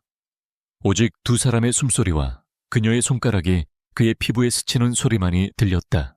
얼마 후 강태준이 천천히 눈을 떴다. 두통이 거짓말처럼 가라앉아 있었다.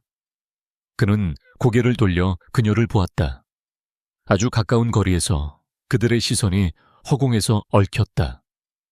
희미한 조명 아래 그녀의 눈동자는 그가 알던 그 어떤 보석보다도 깊고 투명하게 빛나고 있었다. 공기에 미묘한 전류가 흘렀다. 그것은 두려움도 욕망도 아니었다. 그들조차 정의할 수 없는 낯설고 혼란스러운 감정이었다. 먼저 정신을 차린 것은 서연이었다. 그녀는 화들짝 놀라며 그에게서 손을 뗐다. 강태준 역시 어색하게 헛기침을 하며 자리에서 일어났다. 방금 전에 기묘한 친밀감은 마치 없었던 일처럼 사라지고 서재에는 다시 서먹한 긴장감이 감돌았다.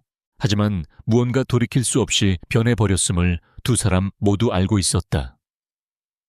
강태준의 집착은 더 이상 단순한 소유욕이 아니었다.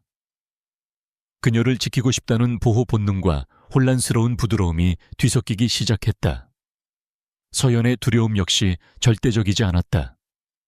이제 그 안에는 위험하고 원치 않는, 그러나 부정할 수 없는 끌림이 자리 잡고 있었다.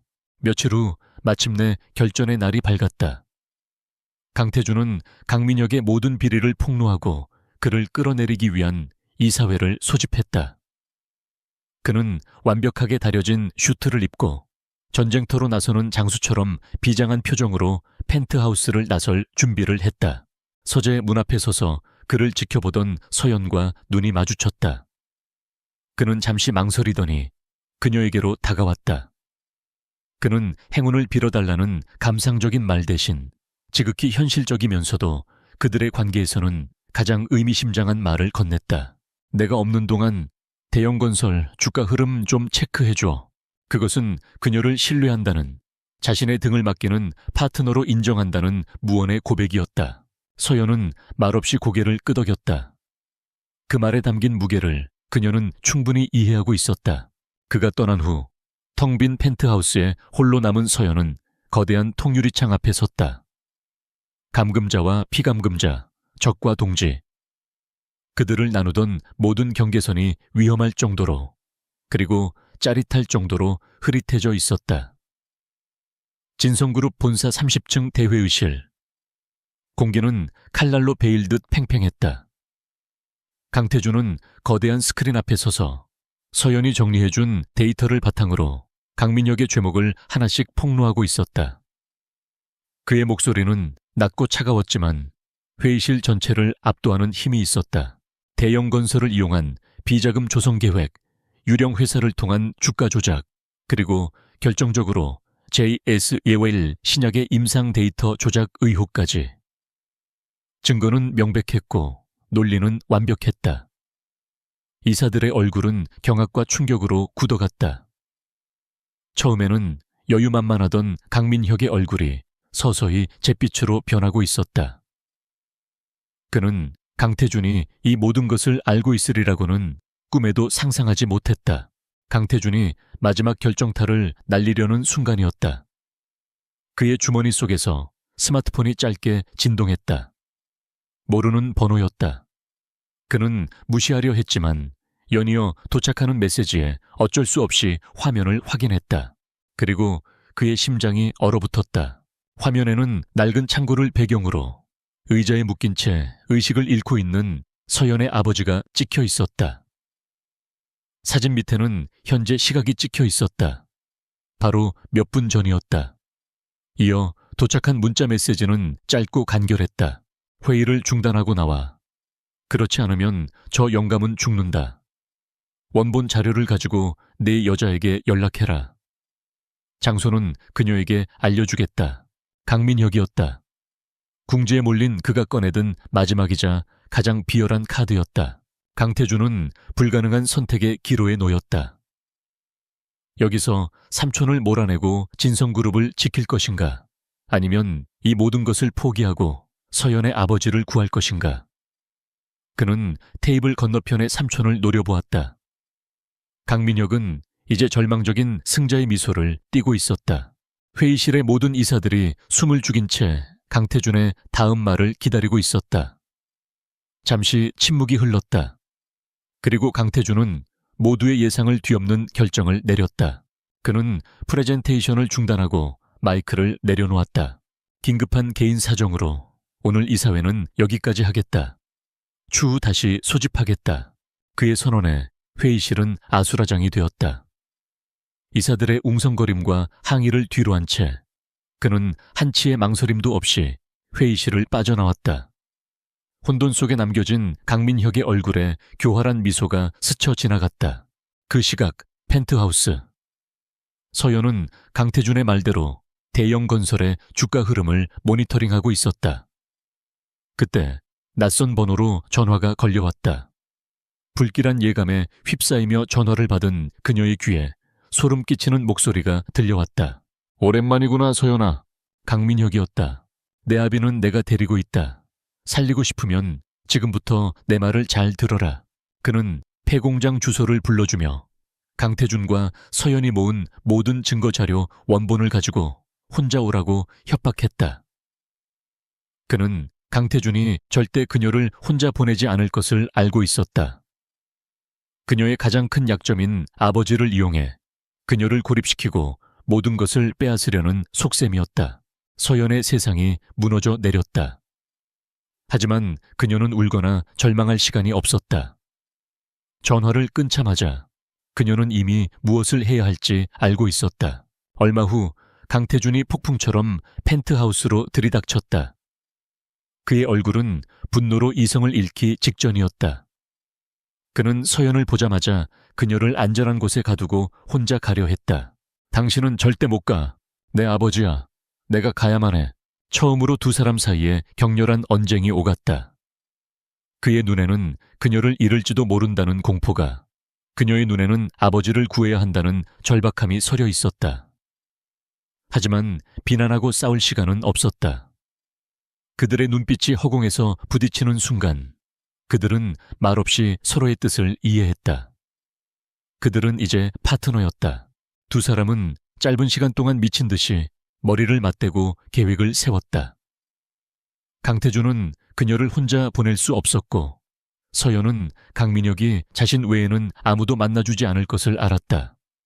그것은 목숨을 건 아슬아슬한 도박이었다. 약속 시간이 되자 서연은 약속 장소인 인천 부두가의 낡은 폐공장으로 향했다. 그녀의 옷깃에는 초소형 녹음기와 위치 추적기가 숨겨져 있었다. 강태준과 그의 정예 경호팀은 멀찍이서 그녀의 뒤를 따르며 공장 주변에 완벽한 포위망을 구축하고 있었다. 비릿한 바닷바람과 녹슨 소의 냄새가 진동하는 공장 안은 어둡고 음산했다. 저 멀리 희미한 정우 불빛 아래 서연의 아버지가 기둥에 묶여 있는 것이 보였다. 그리고 그 옆에는 강민혁이 몇 명의 덩치 큰 남자들과 함께 서 있었다. 왔구나. 생각보다 용감한데. 강민혁이 비웃으며 그녀를 맞았다.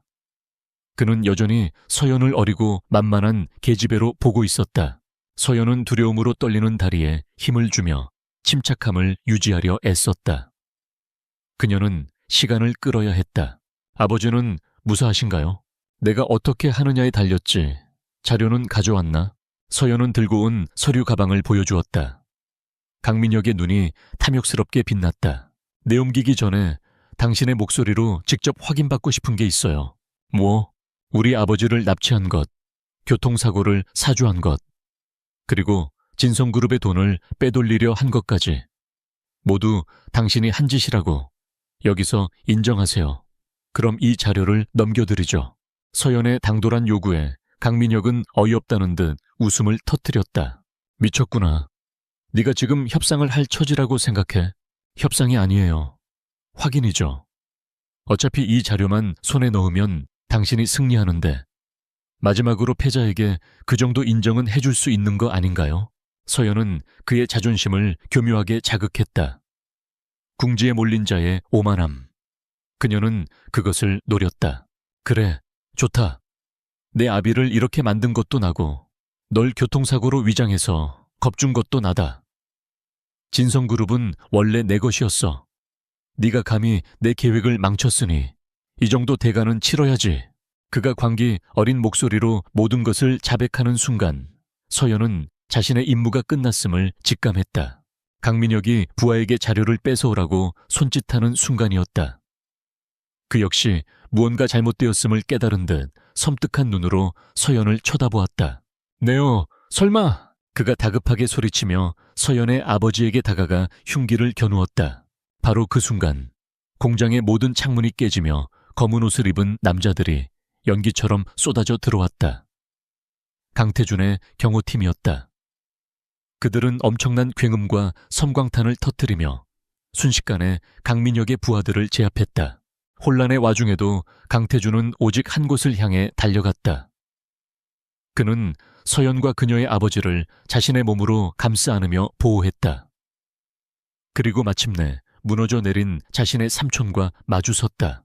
끝났습니다, 삼촌. 강태준의 목소리는 지독할 정도로 차가웠다.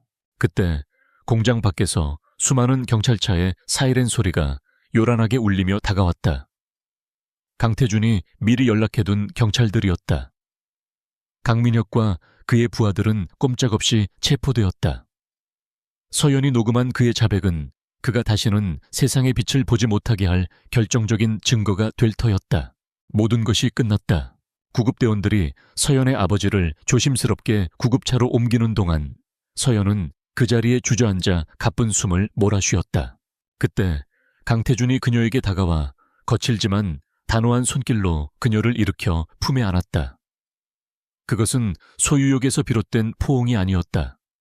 안도감과 미안함과 말로 표현할 수 없는 수많은 감정이 뒤섞인 절박한 포옹이었다. 끝났어. 그가 거친 목소리로 그녀의 귓가에 속삭였다. 이제 다 끝났어. 그의 말에 억지로 버티고 있던 서연의 긴장이 마침내 무너져 내렸다. 그녀는 그의 품에 얼굴을 묻고 참아왔던 눈물을 터뜨렸다. 길고 길었던 폭풍이 마침내 지나간 순간이었다. 사건이 끝나고 몇 주가 흘렀다. 세상은 강민혁 일당의 구속과 진성그룹 내부의 추악한 암투 스캔들로 떠들썩했지만 폭풍의 눈이었던 펜트하우스에는 오히려 낯선 평온이 찾아왔다. 강태준은 서연이 목숨을 걸고 확보한 증거들을 바탕으로 이사회를 완벽하게 장악했고 진성그룹의 지배자로서 자신의 입지를 그 어느 때보다 굳건히 다졌다. 언론은 위기를 기회로 만든 그의 수완을 칭송했지만 그만이 알고 있었다. 이 모든 승리가 한 여자에게 빚진 것임을. 서연의 아버지는 국내 최고의 병원에서 성공적으로 심장 수술을 마쳤다. VIP 병실에서 최고의 의료진에게 보살핌을 받으며 하루가 다르게 건강을 회복하고 있었다. 그녀를 짓누르던 가장 무거운 짐이 사라졌다. 모든 급박했던 위기가 끝나자 강태준과 서연 사이에는 어색하고 미묘한 정적만이 남았다. 그들의 관계는 또다시 변해 있었다. 치열했던 전쟁 파트너의 역할은 끝났다. 그들은 다시 광활한 펜트하우스에 갇힌 두 사람이었지만 이전과는 모든 것이 달랐다. 지배자와 피지배자라는 낡은 관계의 규칙은 산산조각 났지만 새로운 규칙은 아직 만들어지지 않았다. 강태준의 변화는 서서히 그러나 분명하게 나타났다. 그는 여전히 진성그룹의 냉철한 총수였지만 적어도 그녀 앞에서만큼은 날카로운 칼날을 칼집에 숨겼다. 그는 이전보다 이른 시간에 귀가했고 더 이상 서류 더미에 자신을 파묻지 않았다. 그는 서연의 아버지의 상태를 진심으로 걱정하며 물었고 그녀가 의학 서적을 읽는 모습을 소유욕이 아닌 순수한 감탄의 눈으로 바라보았다. 그는 죄책감, 고마움, 그리고 그가 평생 느껴보지 못했던 사랑과 흡사한 감정의 폭풍 속에서 길을 잃고 헤매고 있었다. 서연 역시 혼란스럽게는 마찬가지였다. 그녀를 억압했던 족쇄는 사라졌지만 그녀는 여전히 이 황금 세장을 떠나지 못하고 있었다. 아니, 떠나지 않고 있었다.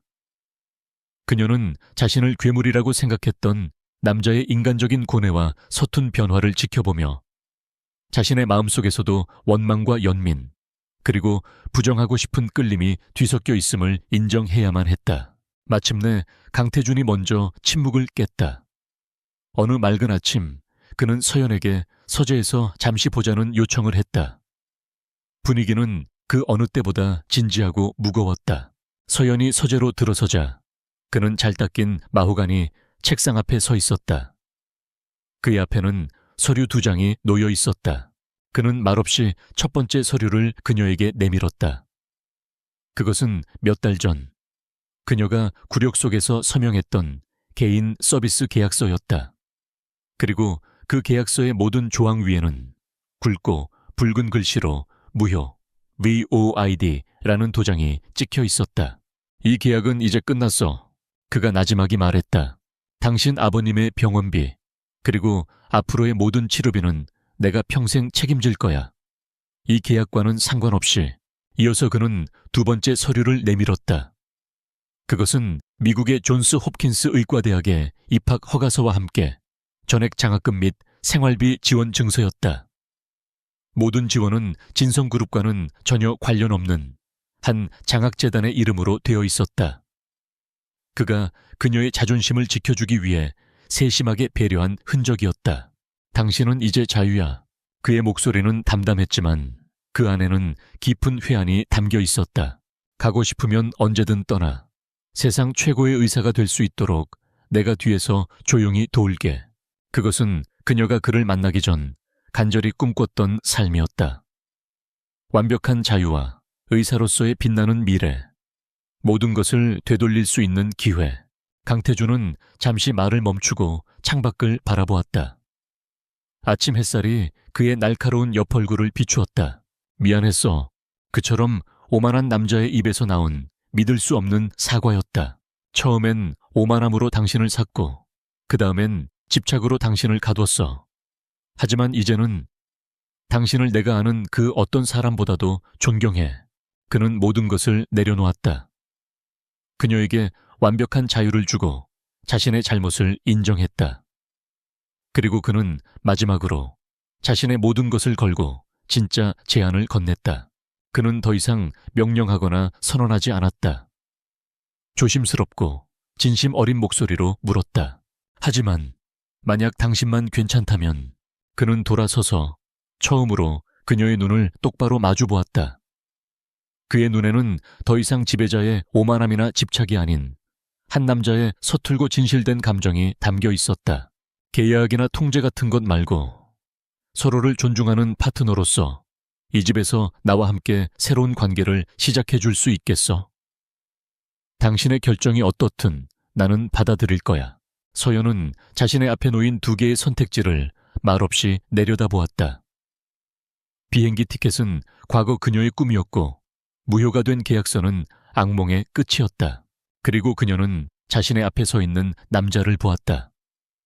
한때는 그녀의 괴물이었지만 이제는 상처 입고 변화하려 애쓰는 불완전한 한 인간. 그녀는 길고 길었던 지난 몇 달을 떠올렸다. 절망 속에서 자신을 팔았던 무력한 여대생에서 거대한 제국의 음모에 맞서 싸워 이긴 강인한 여자로. 그녀의 성장은 고통스러웠지만 그 모든 과정의 중심에는 아이러니하게도 이 남자가 있었다.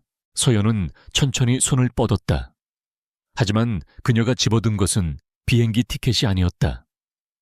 그녀는 무효 도장이 찍힌 낡은 계약서를 집어들고 천천히 반으로 찢었다. 그리고는 다시 한번 완전히 갈갈이 찢어버렸다. 과거와의 완벽한 단절이었다. 그녀는 고개를 들어 강태준을 바라보았다. 그녀의 목소리는 일장 클럽 아우름에서 떨고 있던 여자의 목소리가 아닌 고요하지만 강한 힘을 가진 목소리였다. 우리의 시작은 돈으로 맺어진 계약이었어요. 만약 우리에게 미래라는 게 있다면 그 시작은 제로에서부터여야만 해요. 빚도 계약도 없는 그냥 당신과 나, 동등한 2사람으로. 그것은 단순한 예스가 아니었다. 그녀가 이 관계에 새로운 규칙을 정하겠다는 동등한 파트너로서의 선언이었다. 그녀의 말의 의미를 깨달은 강태준의 얼굴에 이 긴 이야기 속에서 처음으로 작고 진실된 미소가 떠올랐다. 요하, 그가 대답했다. 통유리창 너머로 서울의 스카이라인 위로 새로운 아침의 태양이 떠오르고 있었다. 눈부신 햇살이 펜트하우스를 가득 채우며 어두웠던 과거의 그림자를 모두 몰아냈다. 그것은 새로운 새벽의 빛이었다. 이제 막 함께 새로운 이야기를 써 내려가기 시작할 두 사람을 위한